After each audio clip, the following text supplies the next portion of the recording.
अस्सलाम वालेकुम, welcome to my YouTube channel. तो आज के इस वीडियो में हम लोग बात करेंगे बच्चों की एक ऐसी इन्फेक्शियस डिजीज़ के बारे में जो बहुत ज़्यादा कंटेजियस होती है, यानी बहुत तेज़ी से एक बच्चे से कई बच्चों में फैल सकती है। यानी अगर 10 अनवैक्सीनेटेड लोग हैं तो तकरीबन 9 उनमें से इजीली इस वायरस की वजह से इन्फेक्ट हो जाते हैं, यानी मीज़ल्स से वो इन्फेक्ट हो सकते हैं। तो इस वीडियो में हम लोग देखेंगे इसके कॉजेज़ क्या होते हैं, पैथोफिजियोलॉजी बॉडी में चेंजेस क्या पैदा करती है, सिम्टम्स इसकी अलामतें क्या होती हैं, रिस्क फैक्टर्स क्या होते हैं, कॉम्प्लिकेशंस बाद में किन पेचीदगियों का सामना करना पड़ता है, प्रिवेंशन इससे बचा कैसे जा सकता है और इसका होम्यो ट्रीटमेंट भी देखेंगे। कॉजेज़ की बात की जाए तो इसकी वजह होता है मीज़ल वायरस। ये पैरामिक्सो विरडी फैमिली से बिलोंग करता है। जीनस इसका होता है morbilli virus. Measle virus respiratory tract के ज़रिए बॉडी में जाता है और फिर बॉडी को ये नुकसान पहुंचाता है। इसके आगे हम लोग बात करते हैं। तो मीज़ल वायरस रेस्पिरेटरी ट्रैक के ज़रिए बॉडी में जाता है और जो भी पेशेंट होता है मीज़ल का, खसरे का जो पेशेंट होता है, जब भी वो खांसता है, बोलता है, बात करता है, तो जो उसके ड्रॉपलेट्स होते हैं वो हवा में मौजूद रहते हैं तकरीबन 2 घंटों तक। यही वजह कि जब कोई हेल्दी या अनइन्फेक्टेड पर्सन उस हवा में इन्हेल करेगा तो वो इजीली ड्रॉपलेट्स उसके रेस्पिरेटरी ट्रैक में जाकर उसको भी मीज़ल कॉज कर देंगे। तो बेसिकली मीज़ल जो होता है वो एक एयरबॉर्न इन्फेक्शन होता है। अब आ जाते हैं इसकी पैथोफिजियोलॉजी पे। पैथोफिजियोलॉजी में जैसे मैंने बात की नोज़ और थ्रोट की, नोज़ और थ्रोट को ये की जो एपिथेलियल लाइनिंग होती है उसको ये क्या करेगा, इरिटेट करेगा मीज़ल का जो वायरस होता है।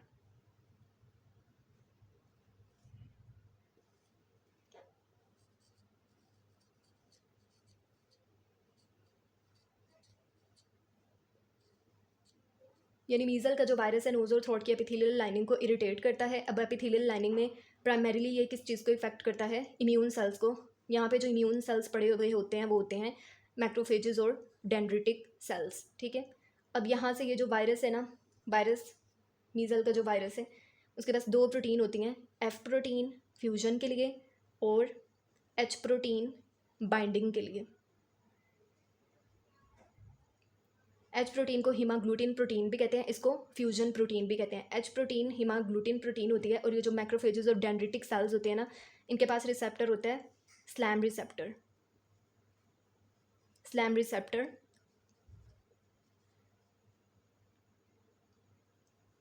जिसको CD150 रिसेप्टर भी कहा जाता है। Signalling lymphocytic activation molecule receptor. अब जब मीज़ल का वायरस यानी पैरामिक्सो वायरस जो होता है एच प्रोटीन के ज़रिए इस स्लैम रिसेप्टर के साथ बाइंड करता है तो दूसरी प्रोटीन फ्यूजन प्रोटीन एक्टिवेट होती है और वो वायरस के जो जीनोम होता है, वायरल जीनोम, उसको वो क्या करती है, वायरस को पहले सेल मेम्ब्रेन के साथ फ्यूज़ करवाती है होस्ट सेल की और फिर उस जीनोम को इसके अंदर ट्रांसमिट कर देती है। तो ये मैक्रोफेजेस और डेंड्रिटिक सेल्स जो होंगे इस वायरस की वजह से जब इन्फेक्ट हो जाएंगे तो ये इसको लेके जाएंगे लिम्फ नोड्स के पास।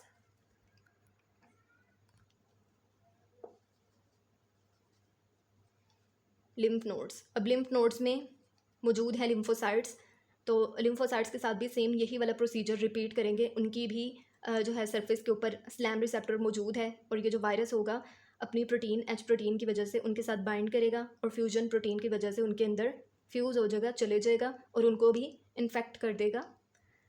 तो फिर लिम्फ नोड से वायरस जो होता है वो स्पिल आउट होके अब ब्लड में आ जाते हैं। जब ब्लड में आता है तो फिर हमें मीज़ल की सिस्टेमिक सिम्टम्स देखने को मिलती हैं। फिर ये ब्लड में जब जाता है तो ये ऑर्गन्स की एपिथेलियल लाइनिंग को डैमेज करता है।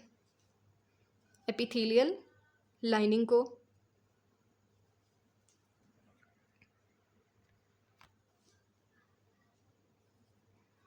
एपिथेलियल लाइनिंग या एपिथेलियल टिश्यू के ऊपर रिसेप्टर होता है नेक्टिन रिसेप्टर। ये फॉर एग्जांपल एपिथेलियल लाइनिंग है, इसके ऊपर मौजूद है रिसेप्टर नेक्टिन रिसेप्टर।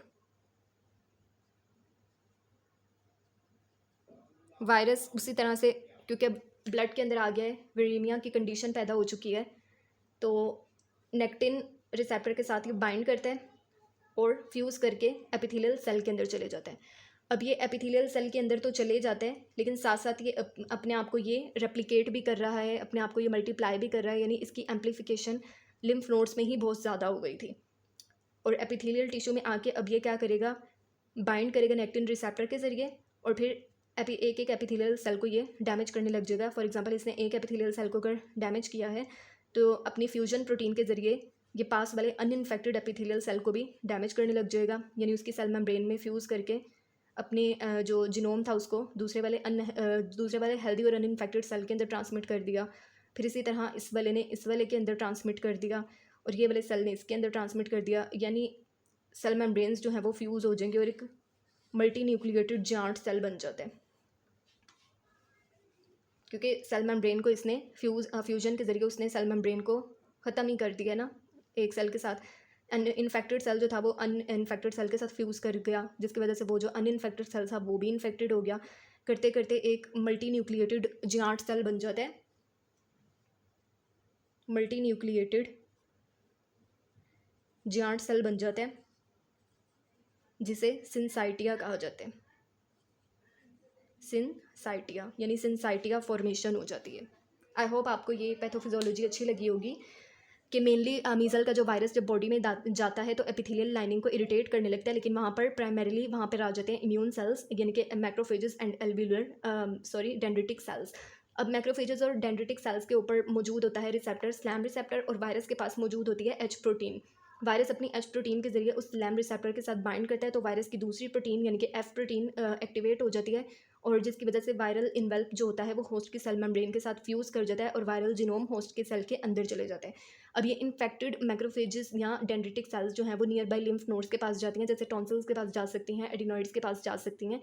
अब लिम्फ नोड्स के अंदर मौजूद है लिम्फोसाइट्स, तो लिम्फोसाइट्स के साथ भी ये यही वाला प्रोसेस रिपीट करता है, यानी उनके ऊपर भी स्लैम रिसेप्टर मौजूद है, और ये अपनी एच प्रोटीन की मदद से उनके अंदर भी पेनिट्रेट यानी बाइंड करके फ्यूजन प्रोटीन की मदद से उनके अंदर चले जाता है, और फिर उनको भी इन्फेक्ट करने लग जाता है, और फिर वहाँ पर इसकी एम्प्लीफिकेशन इतनी तेज़ी से होती है कि अब इन्फेक्शन जो है वो स्पिल आउट होकर ब्लड के अंदर आ जाता है। जब ब्लड के अंदर आता है यानी वेरीमिया की कंडीशन पैदा होती है, तो फिर जो है वो ब्लड ने अब हर ऑर्गन के पास जाना है, तो ऑर्गन्स की एपिथेलियल लाइनिंग को ये इन्फेक्शन जो है वो इस तरह से डैमेज करता है कि एपिथेलियल सेल्स के ऊपर रिसेप्टर मौजूद होता है, नेक्टिन रिसेप्टर। तो नेक्टिन रिसेप्टर के ज़रिए इसकी एच प्रोटीन के साथ नेक्टिन रिसेप्टर को बाइंड करवाता है, और फ्यूजन प्रोटीन की मदद से अपने आप को या अपने वायरल जिनोम को सेल के अंदर फ्यूज़ कर देता है, और फिर एक cell for example epithelial cell जब इन्फेक्ट हो गया ना, तो वो नियर बाय हेल्दी और अनइन्फेक्टेड सेल्स को भी जो है वो इसी तरह से इन्फेक्ट करने लग जाता है, और नतीजे के तौर पे एक बहुत बड़ा मल्टी न्यूक्लिएटेड जायंट सेल बन जाता है, जिसको सिंसाइटिया फॉर्मेशन कहते हैं। तो अब इसी की वजह से जो है वो हमें फिर इसकी सिम्टम्स देखने को मिलती हैं। आई होप आपको ये अच्छी लगी होगी।